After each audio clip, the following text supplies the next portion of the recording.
I want to thank you for helping me today.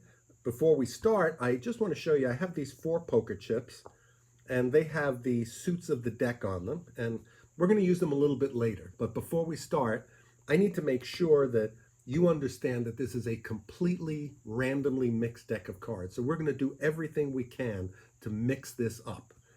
Now I can show it to you and you can see that they seem to be in a pretty random order, but of course I could know a prearranged order that they're in. So we're going to shuffle them together.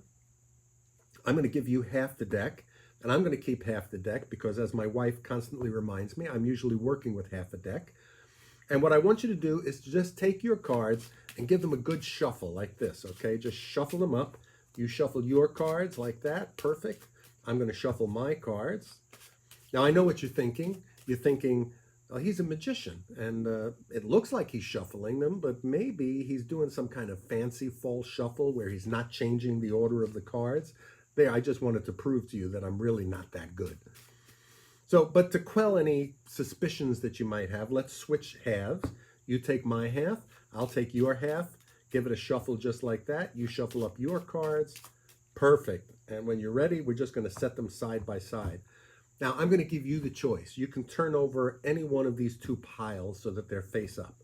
This one? Okay, perfect. Now, here's what we're going to do. I'm going to mix the 2 of them together just like that.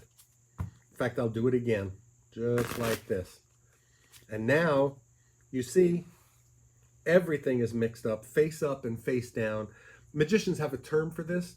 It's called complete chaos. But you know what? Complete chaos is not enough.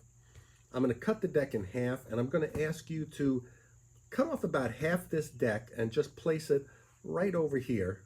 Half of that right there, wherever you want. And cut off about half of this deck and place it right over here. Perfect. Now we're going to mix them up even more.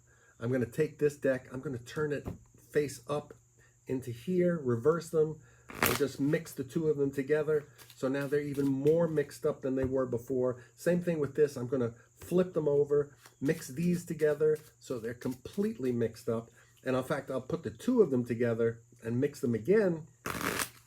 So now we have gone from complete chaos to utter chaos, which is the highest level of chaos that you can have. So these are definitely completely mixed up. I'm going to give you a choice. Would you like to use face up or face down cards?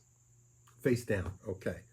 I'm going to go through the deck, and I have to tell you, this is the hardest part of the trick because it's very hard to do this quickly, and I want to do it quickly because it's a very boring part of the trick. This is more difficult than some major sleight of hand, but I'm going to do it as quickly as possible to make sure that absolutely nobody in the audience falls asleep.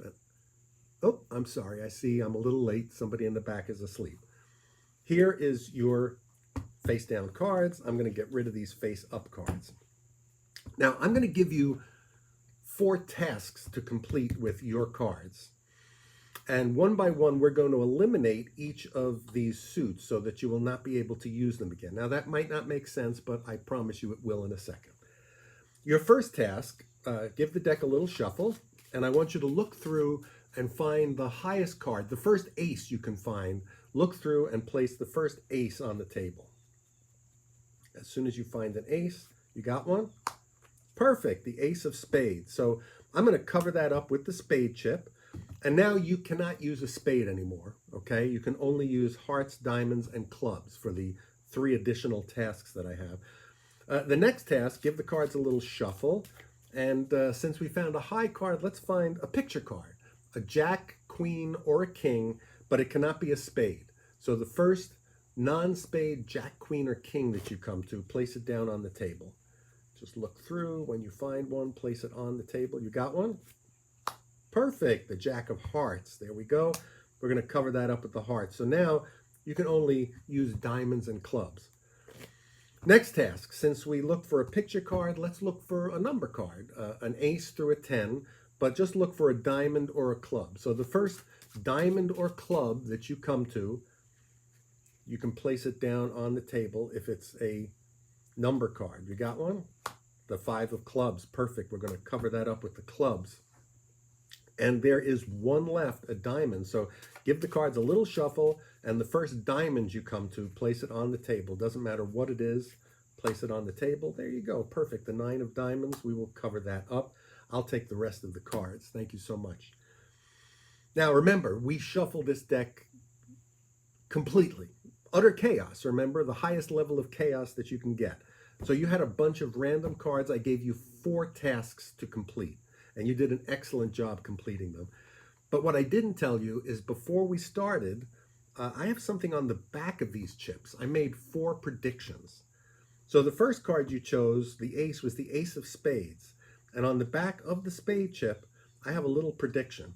And that prediction is the ace of spades.